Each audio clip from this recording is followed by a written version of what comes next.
بسم اللہ الرحمن الرحیم وَأُحْضِرَتِ الْأَنفُسُ الشُّحَّ۔ اس سے پہلے ذکر یہ کیا گیا تھا کہ اگر کسی شخص کی بیوی میں اور اس میں اگر نہ نبھتی ہو، مثلا کسی نے دوسری شادی کر لی، اب دوسری شادی کرنے کے بعد اس کی توجہ دوسری بیوی کی طرف زیادہ ہو جائے، اس کے حسن و جمال کی وجہ سے، اس کی کسی بھی وجہ سے، تو پہلی بیوی سے یا تو یہ ہے کہ اسے اندیشہ ہو پہلی بیوی کو زیادتی کا کہ اسے مارے گا، توڑے گا، یا اسے کھانے پہننے میں کمی کرے گا، یا یہ کہ اس کا بستر الگ کر لے گا، الگ تھلگ سونا شروع کر دے گا، یا یہ ہے کہ بے رغبتی کا اسے اندیشہ ہو، مثلا اب توجہ نہیں کر رہا، پہلے جو توجہ رہتی تھی کھانے پہننے میں، بات چیت میں، گفتگو میں، اب وہ توجہ اس کی نہیں رہی، تو ایسی صورت میں پہلی والی بیوی اور شوہر کے درمیان ضرور کچھ نہ کچھ کشمکش ہو جائے گی، تو اسے مشورہ یہ دیا گیا تھا کہ اس بات میں کوئی حرج نہیں ہے کہ یہ دونوں میاں بیوی آپس میں صلح کر لیں، اور صلح کس بات پر کر لیں کہ وہ بیوی اپنے کچھ حقوق چھوڑ دے، اپنے کچھ حقوق ترک کر دے، اپنا کچھ حق ترک کر دے شوہر کے ذمہ سے۔ مثلا دو بیویاں تھیں تو ضروری تھا، شوہر کے اوپر لازم تھا کہ دونوں کو 5,000 روپے مہینہ دے، مثلا دونوں کو ایک جیسے کپڑے پہنائے، دونوں کے ساتھ برابری کرے، عدل کرے برابری میں، یعنی تقسیم میں، اگر ایک مہینہ اس کے پاس ہے تو ایک مہینہ اس کے پاس، ایک ہفتہ اس کے پاس ہے تو ایک ہفتہ اس کے پاس۔ تو اب ایسی صورت میں وہ پہلی والی بیوی سمجھوتا کیا کرے، صلح کیا کرے، یہ کرے کہ اپنا کچھ حق ترک کرتے، مثلا شوہر سے کہے آپ مجھے 5,000 اسے دیتے ہیں، 5 مجھے دیتے ہیں، لیکن آپ مجھے چھوڑیے مت، آپ مجھے ماریے مت، آپ میرا کھانا پینا، میں آپ سے 4,000 روپے لے لوں گی، آپ اسے 5 دیں مجھے 4 دیں، تو اس نے اپنا حق ترک کر دیا نا، اور یہ حق ہے اسے، اس کا حق تھا 5,000، اس نے 1,000 اس میں سے کم کر دیا، تو وہ کر سکتی ہے۔ تو اب ایسی صورت میں شوہر سمجھے گا کہ چلو یار اب 5,000 کے بجائے 4,000 کا بار رہا تو چلو نبھا لیتے ہیں اسے، تو نبھنا شروع ہو جائے گا نا۔ یا دوسری صورت یہ ہے کہ دونوں کی نہیں 15 دن مقرر تھے، پہلی بیوی نے کہا کہ نہیں میں آپ سے الگ نہیں ہونا چاہتی، آپ مجھے مہینے میں 10 دن دے دیجئے، 20 دن اس کو دے دیجئے، تو اس نے اپنا حق کم کر لیا، اس پر راضی ہو گئی، شوہر تیار ہو گیا، بولے چلو ایسا تو اب صلح ہو گئی۔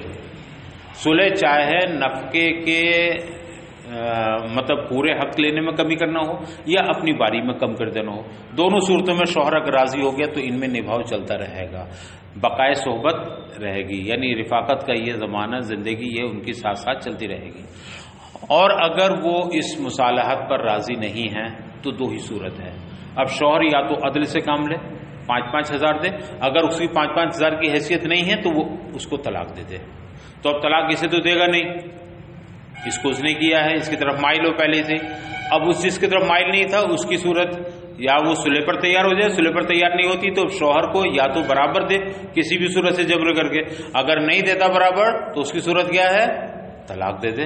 اب دونوں الگ الگ ہو گئے، وہ جہاں چاہے شادی کرے، یہ جہاں چاہے دوسری شادی کر لے، تو پھر قرآن نے فرمایا کہ صلح یہ فرقت سے اور زیادتی اور بے رغبتی سے بہرحال بہتر ہے، تو چاہیے بیوی کو کہ وہ صلح ہی کر لے، طلاق حاصل نہ کرے کہ طلاق بری چیز ہے۔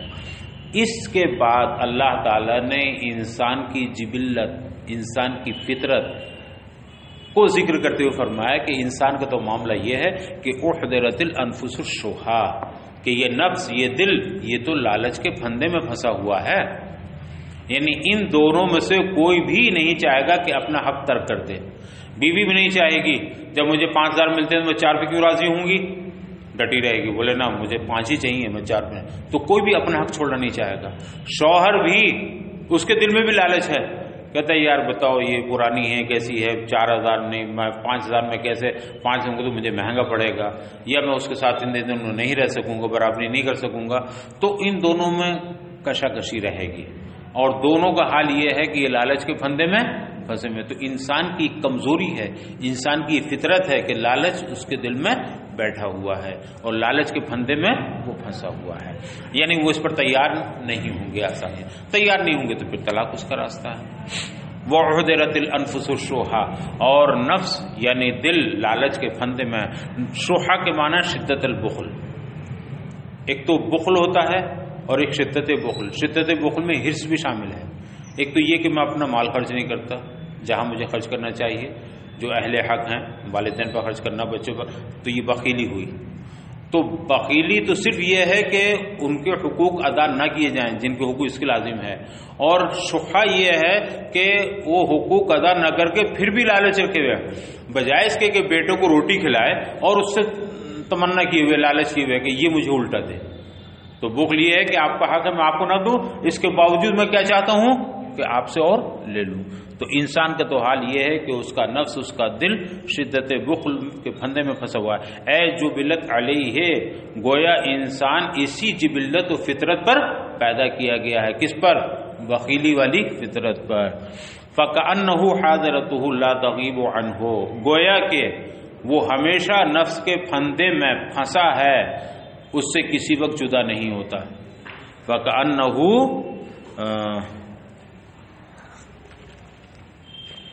حاضرتہ لا تغیب عنہ، گویا کہ وہ نفس یعنی دل کس کے پھندے میں ہمیشہ پھنسا ہے؟ بخل کے پھندے میں ہمیشہ پھنسا ہے۔ لا تغیب عنہ، وہ اس سے جدا نہیں ہوتا۔ المعنی، پھر فرمایا حضرت مفسر نے کہ حاصل معنی یہ ہے، خلاصہ کلام یہ ہے، حاصل معنی یہ ہے کہ ان المرأۃ لا تکاد تسمع بنصیبها من زوجها، کہ عورت شوہر سے ملنے والے حصے کو چھوڑنے پر تیار نہیں ہو سکتی۔ جب عورت یہ جانتی ہے کہ میرا حق برابر کا ہے اور اسے چھوٹی والی کو 5,000 دے رہا تو میرا بھی تو 5 کا ہی حق ہے، تو وہ کبھی نہیں چاہے گی 4.25 لینا۔ تو حاصل معنی یہ ہے کہ عورت کبھی نہیں چاہتی اپنا حق جو شوہر کی طرف سے اسے ملنے والا ہے اس میں کوئی کمی کرے۔ ان المرأۃ لا تکاد تسمع بنصیبها من زوجها، شوہر سے ملنے والے حق کو وہ کبھی ختم نہیں کرنا چاہتی، نہیں چھوڑنا چاہتی۔ والرجل لا يكاد يسمع عليها بنفسه اذا احب غیرها، اور مرد کا بھی حال یہ ہے کہ جب وہ اس کے علاوہ دوسرے سے محبت زیادہ کر رہا ہے تو اپنی طرف سے کوئی اور بار اٹھانے کے لیے وہ تیار نہیں ہوگا۔ تو نہ عورت اپنا حق چھوڑنا چاہے گی اور نہ مرد اس کو پورا دینا چاہے گا۔ جس کی طرف زیادہ مائل ہے، جس سے محبت زیادہ ہے، اسے زیادہ دینا چاہے گا اور اس کے مقابلے میں اسے کم دینا چاہے گا۔ یہ مرد کی بھی کمزوری ہے۔ وَإِن تُحْسِنُوا عِشْرَةَ النِّسَاءِ، پھر فرمایا گیا اگر تم احسان کا سلوک کرو، اگر حسن سلوک سے پیش آؤ، عشرت النساء عورتوں کے ساتھ، یعنی معاشرت نساء میں اگر تم احسان سے کام لو، ان کے ساتھ حسن سلوک سے پیش آؤ، وَتَتَّقُوا الْجَوْرَ عَلَيْهِنَّ، اور عورتوں پر جو تم ظلم کر رہے ہو اس سے تم بچ جاؤ، اس سے احتیاط کرو، تو فَإِنَّ اللَّهَ كَانَ بِمَا تَعْمَلُونَ خَبِيرًا، تو یقین رکھو اللہ تعالیٰ تمہارے کاموں سے باخبر ہے۔ تم جو بھی کام کرتے ہو اللہ کو اس کی خبر ہے۔ اگر تم حسن معاشرت سے کام لیتے ہو عورتوں کے ساتھ، نہ چاہتے ہوئے بھی برابر کا حق ادا کر رہے ہو، 5 حصے اگرچہ محبت دوسری زیادہ ہے، تو تم یہ نہ سمجھو کہ یہ ضائع ہو رہا ہے، بلکہ اللہ تمہاری اس حسن معاشرت کو دیکھ رہا ہے اور وہ خوب واقف ہے، وہ اس کا تمہیں صلہ دے گا، بدلہ دے گا۔ فَيُجَازِيكُمْ بِهِ، اللہ تمہارے تمام کاموں سے باخبر ہے، وہ تمہیں اس پر ضرور بدلہ اور صلہ عطا فرمائے گا۔ وَلَن تَسْتَطِيعُوا أَن تَعْدِلُوا تَسَوُّوا بَيْنَ النِّسَاءِ، پھر فرمایا گیا وَلَن تَسْتَطِيعُوا أَن تَعْدِلُوا، تم سے یہ ہرگز نہ ہو سکے گا کہ تم عورتوں کے درمیان عدل سے کام لو۔ اللہ تو سب کی فطرت جانتا ہے، جس نے اس کو پیدا کیا ہے وہ اپنی پیدا کی ہوئی چیزوں کی ہر چیز جانتا ہے۔ ایک آدمی جس چیز کو بناتا اس کی رگ رگ سے واقف ہوتا، مثلا جس نے موبائل بنایا اس کے ایک ایک تار، ایک ایک عضو، ایک ایک کنیکشن سب کو جانتا کہ نہیں جانتا؟ اسی نے بنایا ہے۔ تو پروردگار تو خلاق کائنات ہے، اس نے انسان کو پیدا کیا، تو انسان کی ایک ایک خواہش، انسان کی ایک ایک کمزوری، انسان کی ایک ایک ضرورت کو پروردگار وہ جانتا ہے۔ تو اللہ فرماتا ہے لن تستطیعوا ان تعدلوا، تم سے یہ ہرگز نہ ہو سکے گا کہ تم عورتوں کے درمیان مساوات کر سکو، ان کے درمیان عدل کر سکو، فی المحبت، کس میں عدل کر سکو؟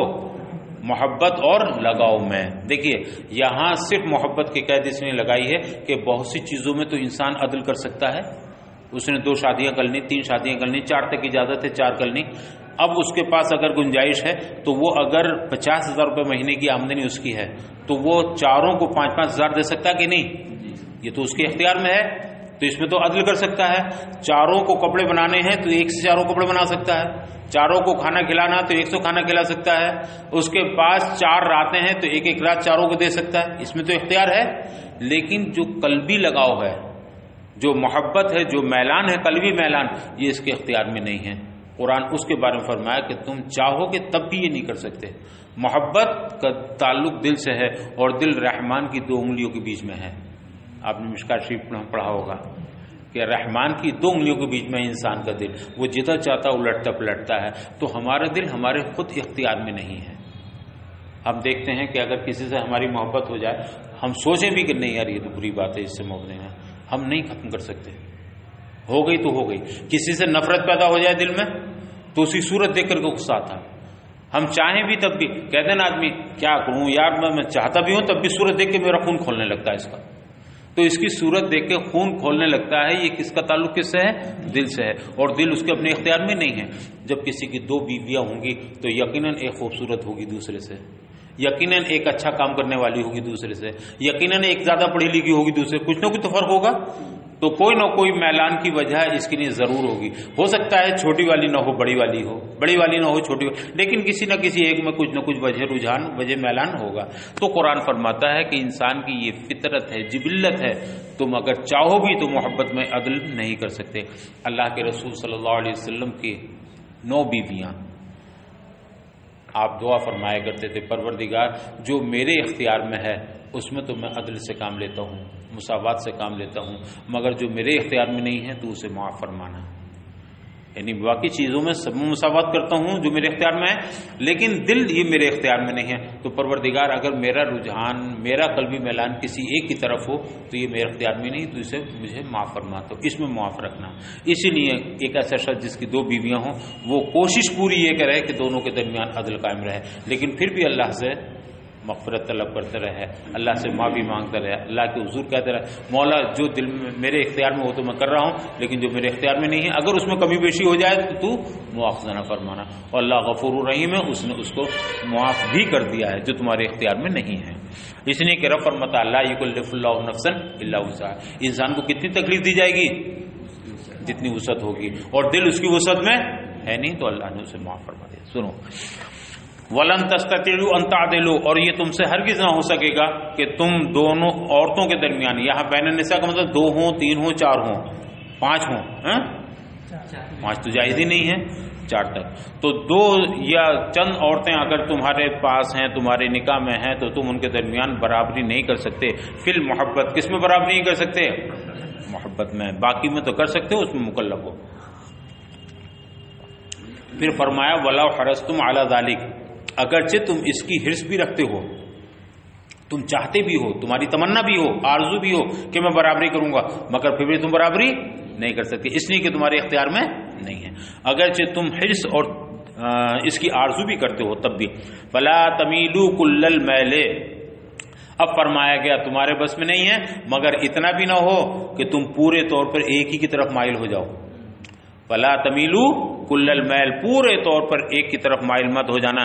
الَّتِي تُحِبُّونَهَا فِي الْقِسْمِ وَالنَّفْقَةِ، یعنی جس کو تم چاہتے ہو پورے طور پر نفقہ میں اور قسم میں اس کی طرف مائل نہ ہو جاؤ.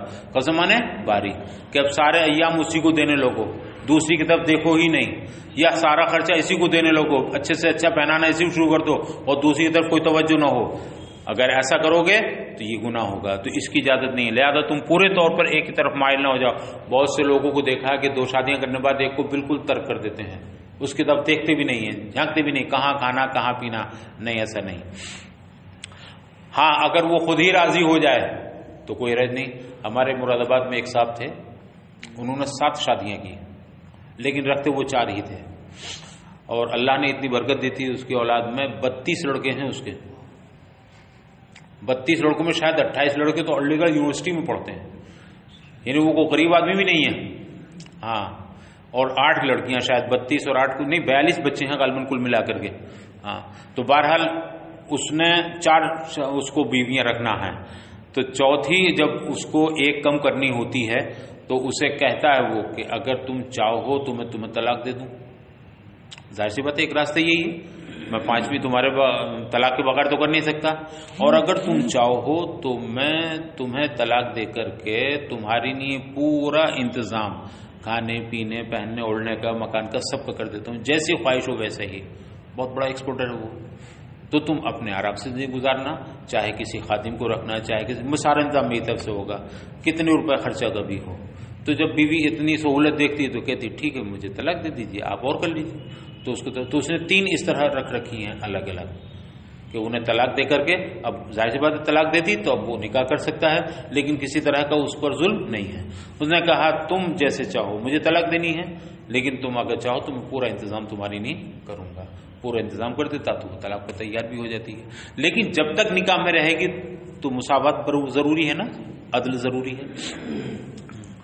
تو فرمایا گیا کہ تم جس سے محبت کرتے ہو ایسا نہ ہو کہ باری میں اور نفقے میں ہے نا تم اسی کی طرف پورے طور پر مائل ہو جاؤ. فَتَذَرُوهَا تَتْرَكُوا الْمَمَالَ عَلَيْهَا، اور تم ممال علیہا کو بالکل ترک کر دو، اسے چھوڑ دو. فَتَذَرُوهَا، اس کو بالکل ختم کل چھوڑ دو. کل معلقت، کیسے بنا کے چھوڑ دو؟ لٹکی ہوئی بنا کر، معلقہ بنا کر چھوڑ دو. معلقہ کا مطلب یہ ہوا کہ وہ شوہر والی بھی نہیں ہو رہی. شوہر والی ہوتی تو تمہارے سارے حقوق اسے ملتے، کھانے پینے میں تمہارے وہ شریک ہوتی، تو تم نے اسے بالکل الگ تر ڈال دیا گھر میں. تو وہ نہ تو شوہر والی ہے، شوہر والی اس لیے نہیں کہ شوہر کی اسے رعایتیں نہیں مل رہی، شوہر والی سہولتیں نہیں مل رہی، اور وہ بیوہ بھی نہیں ہے کہ بے شوہر والی ہو تو کہیں نکاح کر لے. تم نے اسے طلاق تو دی نہیں ہے، اب بنا طلاق دی چھوڑ رکھا ہے تو وہ کہیں اور نکاح بھی نہیں کر سکتی. بیوہ اگر ہوتی ہے تو نکاح کر سکتی نا، وہ کہیں شوہر کا انتقال ہو گیا تو اسے معلقہ بنا کر نہ چھوڑو کہ نہ وہ شوہر والی ہی ہو اور نہ بے شوہر والی ہو. شوہر والی اس لیے نہیں ہے کہ تمہاری سہولتوں سے نہیں مل رہی، اور بے شوہر والی اس لیے نہیں ہے کہ تم نے طلاق نہیں دی اس کو. تو ایسا نہ کرو. فَتَذَرُوهَا، ایسا نہ کرو کہ تم ایک ہی کی طرف جھک جاؤ، ایک ہی طرف مائل ہو جاؤ، اور تم ممال علیہا کو چھوڑ دو معلقہ بنا کر. التی لا ہی ایمن ولا ذات بعل، یعنی ایسا کہ نہ تو وہ بیوہ ہی ہو اور نہ ذات بعل. ذات بعل کون؟ شوہر والی. نہ شوہر والی ہو نہ بے شوہر والی ہو، ایسے نہ بن جائے. وَإِن تُصْلِحُوا بِالْعَدْلِ فِي الْقَسْمِ، اور اگر تم تقسیم میں عدل کے ساتھ صلح کر لو، انصاف کے ساتھ صلح کر لو. وَتَتَّقُوا الْجَوْرَ، اور تم ظلم زیادتی سے بچو، پرہیز کرو. تو فَإِنَّ اللَّهَ كَانَ غَفُورًا، تو بے شک اللہ تعالیٰ تمہیں بخشنے والا ہے. کس سلسلے میں؟ لما فی قلوبکم من المیل، تمہارے دل میں جو ایک کی طرف میلان ہے اللہ اس کو معاف کر دے گا. مگر کب معاف کرے گا؟ جب عدل میں تم برابری کرو گے. جو تمہاری اختیار کی چیزیں ہیں ان میں تم برابری کرو گے. تو دل چونکہ تمہارے ہاتھ میں نہیں ہے، اللہ تعالیٰ غفور ہے، وہ تمہیں اس کو معاف کر دے گا. تو اس پر مواخذہ نہیں ہوگا. رحیمن بکم فی ذالک، اور اللہ تعالیٰ اس سلسلے میں تم پر بڑا رحم فرمائے. یہ بہت بڑی بات ہے. اللہ نے جو فرمایا کہ اللہ غفور ہے، دلی میلان کو معاف کر دینے والا ہے. اگر وہ اس پر بھی مواخذہ فرماتا تو کوئی شخص 2 بیویاں کر ہی نہیں سکتا تھا، اس لیے کہ اس کے بس میں ہی نہیں ہے کہ وہ دونوں کو برابر محبت دے سکے. ارے دوسری ہوتی ہی اس چکر میں ہے کہ محبت ہو گئی کسی سے تو اب شادی کر لی. یہ بہت بڑا کرم ہوتا ہے اس کا کہ جائز طریقے سے لے آتا ہے، ورنہ تو ناجائز طریقہ ہوتا ہے. تو محبت ہی تو وجہ بنتی ہے دوسری شادی کا عموماً، ورنہ تو اس کے علاوہ اور بھی اسباب ہوتے ہیں. یغنی اللہ کلن، اللہ تعالیٰ دونوں میں سے ہر ایک کو بے نیاز فرما دے گا. ان صاحب ہی، کس سے بے نیاز کر دے گا؟ اپنے ساتھی سے. اپنے ساتھی سے. جب تم نے طلاق دے دی تو طلاق دینے کے بعد اب ظاہر سی بات ہے عورت الگ ہو گئی، مرد الگ ہو گیا. تو جو مرد عورت سے الگ ہوا ہے تو اس کی ساتھی چھوٹ گئی، ایک ساتھی چھوٹ گئی. تو اللہ تعالیٰ بے نیاز کر دے گا. اس شوہر کو دوسری بیوی دلا دے گا. اس سے نہیں پڑ رہی تھی، چلو چھوڑو ہٹاؤ، دوسری اللہ تعالیٰ دلا دے گا جس سے پڑھنے والی ہوگی. اس بیوی کو بھی جو مطلقہ ہو چکی ہے اللہ تعالیٰ اسے دوسرا شوہر دلا دے گا. اس سے تو معاملہ پڑ نہیں رہا تھا، جب دوسری جگہ شادی کرے گی تو وہ شوہر مل جائے گا. اور ایسا بہت ہوتا ہے. 2 میاں بیوی میں اگر کھٹ پٹ ہوتی ہے تو آخر میں فیصلہ کر کے کیا کرتے ہیں؟ بھیا تمہارے اندر نہیں پٹے گا معاملہ، تم دائے دن لڑائی کرتے ہو، گالی گلوچ کرتے ہو، مار پیٹ کرتے ہو، چلو طلاق دو. طلاق دے کے دونوں کو الگ الگ کر دیا. اب دونوں الگ الگ ہونے کے بعد جب عدت گزر گئی تو بیوی کا ایک رشتہ کہیں سے اچھا آ گیا مطلقہ کا، تو اب یہ ہوا بھائی وہاں رشتہ بہت اچھا ہے چلو کر. اب وہ دونوں بہت اچھی زندگی گزارتے ہیں. یہاں تو نہیں ہوا، وہاں دونوں کی زندگی اچھی گزرنے لگی.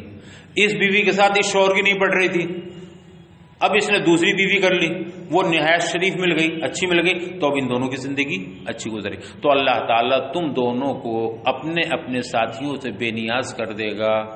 من سعته اپنی کشائش سے، اپنی وسعت اور اپنے فضل سے، اے فضل ہی یعنی اپنے فضل سے، اپنی کشائش سے وہ دونوں کو بے نیاز کر دے گا، بِأَن يَرْزُقَهَا زَوْجًا غَيْرَهُ، اس طرح کہ اس بیوی کو دوسرا شوہر دلا دے گا، ٹھیک ہے نا، وَيَرْزُقُهُ غَيْرَهَا، اور اس شوہر کو دوسری بیوی دلا دے گا، اور ایسا بہت ہوتا ہے۔ تو تم اس کی فکر نہ کرو، اگر نہیں پڑ رہا ہے معاملہ تو علیحدگی کر لو، دونوں کی زندگیاں دوسرے شوہر اور دوسری بیوی کے ساتھ اچھی گزر سکتی ہیں۔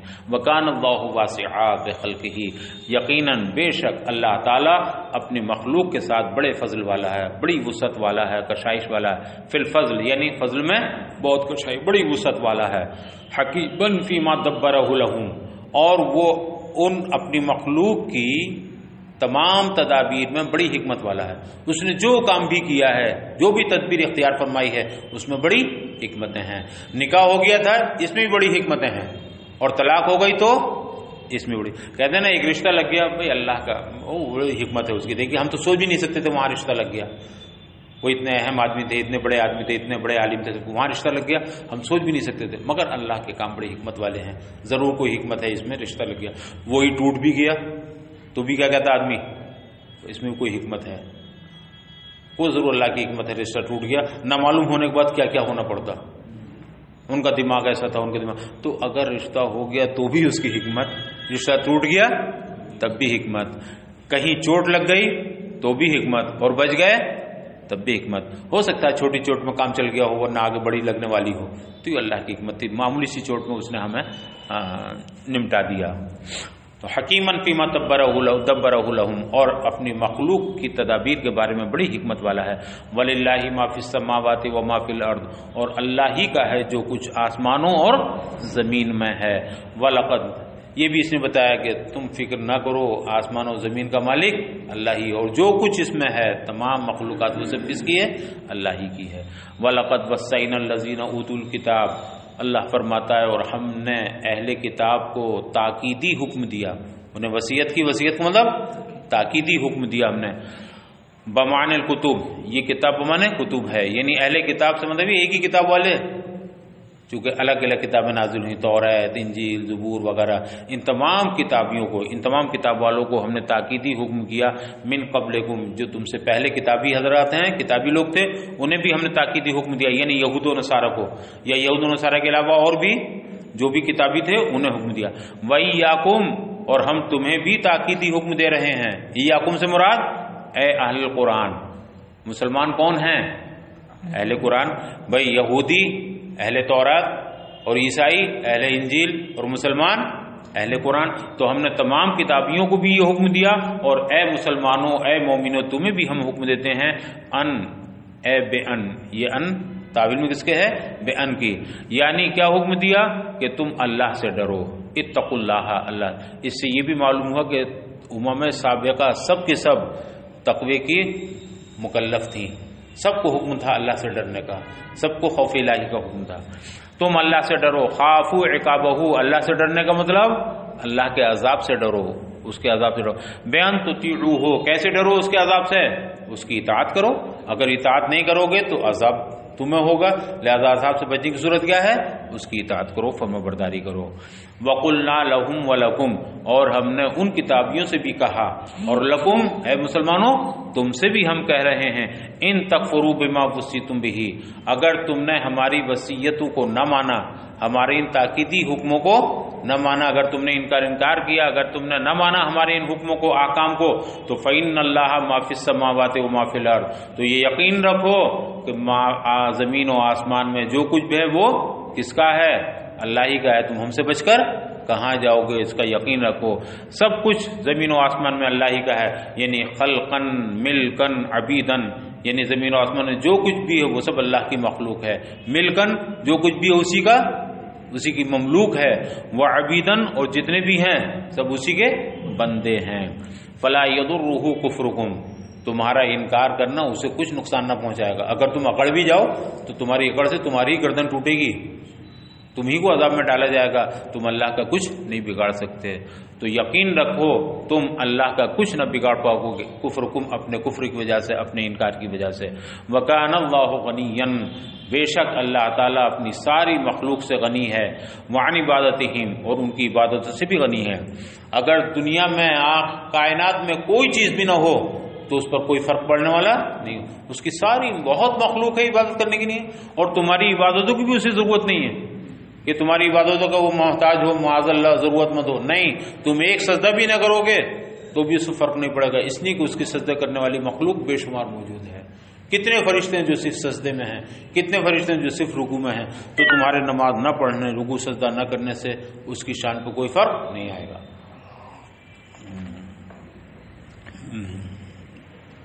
اللہ تعالیٰ تمام مخلوق سے اور ان مخلوق کی تمام عبادتوں سے کیا ہے، وہ بے نیاز ہے، اسے ضرورت نہیں ہے۔ محمودن فی حمیدن، اور وہ قابل تعریف ہے، محمودن فی سنی، یعنی اپنے تمام کاموں میں قابل تعریف ہے۔ وللہ ما فی السماوات و ما فی الارض، اور جو کچھ زمین و آسمان میں ہے وہ صرف اللہ ہی کا ہے۔ اس کو ابھی بھی بیان کیا تھا اور پھر مقرر ذکر کیا۔ بعض چیزیں جو اہم ہوتی ہیں انہیں بار بار یاد دلایا جاتا ہے، تو پھر کہا گیا کہ تم انکار مت کرنا، سرکشی مت کرنا، اس سے منہ مت پھیرنا۔ زمین و آسمان میں سب کچھ جو کچھ ہے کس کا ہے؟ مثلا ہم بار بار یہ کہیں اشرفیہ میں ہونا تو اس کا دھیان رکھنا، غیر حاضری مت کرنا، ہاسٹل میں شور مت مچانا، کھانے میں گڑبڑ مت کرنا، ڈائننگ ہال میں بدتمیزی مت کرنا۔ سنو سربراہ اعلیٰ صاحب ہیں اس کے سب، پھر جانتے ہو حضرت ہی سب کچھ ہیں، حضرت ہی سب کچھ ہیں، 5 دفعہ کہہ دیا حضرت ہی، کیا مطلب 5 بار کہنا کہ 1 دفعہ کہہ تو دیا تھا اس مرتبہ کہ تم جانتے ہو مزاج کیسا ہے؟ ہاں وہی ہے، ذرا سا بھی اشارہ لگے گا تو گیٹ کے باہر ہو جاؤ گے۔ تو اللہ تعالیٰ تو بڑا غیور ہے، وہ تو سارے غیرت مندوں سے بڑا غیرت مند ہے، تو اسے یاد رکھو، تم ذرا بھی نافرمانی کرو گے تو جو کچھ آسمان و زمین میں ہے کس کا ہے؟ اللہ ہی کا ہے، وہ سب کچھ تم سے بدلہ لے لے گا، اور اللہ ہی کا ہے آسمان و زمین میں جو کچھ ہے۔ کررہ تاکیدن، اس بات کو پھر مقرر ذکر کیا، للہ ما فی السماوات و ما فی الارض۔ قرآن میں تو بہت سی جگہ آیا، یہیں ایک ہی آیت کے اندر پھر اس کو دوبارہ ذکر کر دیا، تاکیدن لتقریر موجب التقوی، اس بات کی تاکید کرنے کے لیے کہ موجب تقوی یہی چیز ہے، ڈرنے کی وجہ یہی، اللہ سے ڈرو، اس لیے کہ اللہ ہی کا ہے سب کچھ جو کچھ بھی ہے زمین و آسمان میں۔ وَكَفَى بِاللَّهِ وَكِيلًا، اور اللہ کافی ہے بہتر کارساز، وہ وکیل بہتر کارساز وہی کافی ہے۔ یہاں وکیل مانے شہیدن کے ہیں، وہ گواہ کافی ہے، بِأَنَّ مَا فِيهِمَا لَهُ، جو کچھ آسمان و زمین میں ہے اس کی گواہی کی نہیں، وہ تنہا کافی ہے، یعنی صرف اس کی گواہی کافی، کسی اور کی گواہی کی ضرورت نہیں ہے۔ تم گواہی دیتے ہو، وہی مالک ہے سب کا، تم بھی نہ دو، تم بھی نہ دو، تم بھی نہ، کوئی اور گواہی نہ دے تب بھی وہ تنہا کافی ہے، تو وہی کافی ہے اس بات کی گواہی کے لیے جو کچھ زمین و آسمان میں ہے وہ سب کس کا ہے؟ اللہ ہی کا ہے۔ ان یشاء یذھبکم یا ایھا الناس، اے لوگو اگر وہ چاہے تو تمہیں لے جائے، ویات بآخرین بدلکم، اور تمہاری جگہ دوسروں کو لے آئے۔ اس وقت دنیا میں کتنے لوگ ہیں؟ 7.25 ارب انسان ہیں، اللہ کے لیے یہ عین ممکن ہے، یہ بالکل ممکن ہے کہ وہ 7.25 ارب کو اب بھی نیست و نابود کر دے اور دوسرے 7.25 ارب پیدا فرما دے۔ اب یہاں اشرفیہ میں کتنے ہیں؟ اللہ اس پر قادر ہے کہ جتنے 1000 ہیں سب کو ابھی یہاں سے ختم کر دے، اشرفیہ دوسرے طلبہ سے بھر دے۔ تو تم کیا سمجھتے ہو کہ ہم ہیں تو سب کچھ ہے؟ کچھ بھی نہیں، جو کچھ ہے زمین و آسمان میں اللہ ہی کا ہے۔ تو اسے یاد رکھو، اللہ اس پر قادر ہے کہ تم سب کو ابھی لے جائے کا مطلب سب کو ختم کر دے، نیست و نابود کر دے، اور تمہاری جگہ آخرین کو لے آئے، دوسروں کو لے آئے۔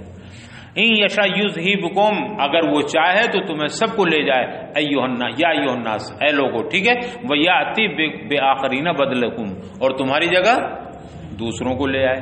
وکان اللہ علی ذلک قدیرا، یقیناً اللہ تعالیٰ اس پر پورا قادر ہے، اس کی قدرت میں کوئی شبہ نہیں ہے، اللہ تعالیٰ اس پر پورا قادر ہے۔ من کانا یرید بعملہ ثواب الدنیا، اور یہ بھی ذہن میں رکھو کہ جو شخص بھی دنیا کے انعام کا ارادہ کرتا ہے اپنے کسی کام سے، کوئی نیک کام کیا، کوئی اچھا کام کیا اور ارادہ کیا ہے اس کا دنیا کا انعام، آخرت کا نہیں، تو اسے دنیا کا انعام ملے گا، حالانکہ اللہ تعالیٰ دنیا آخرت دونوں کے انعام پر قادر ہے۔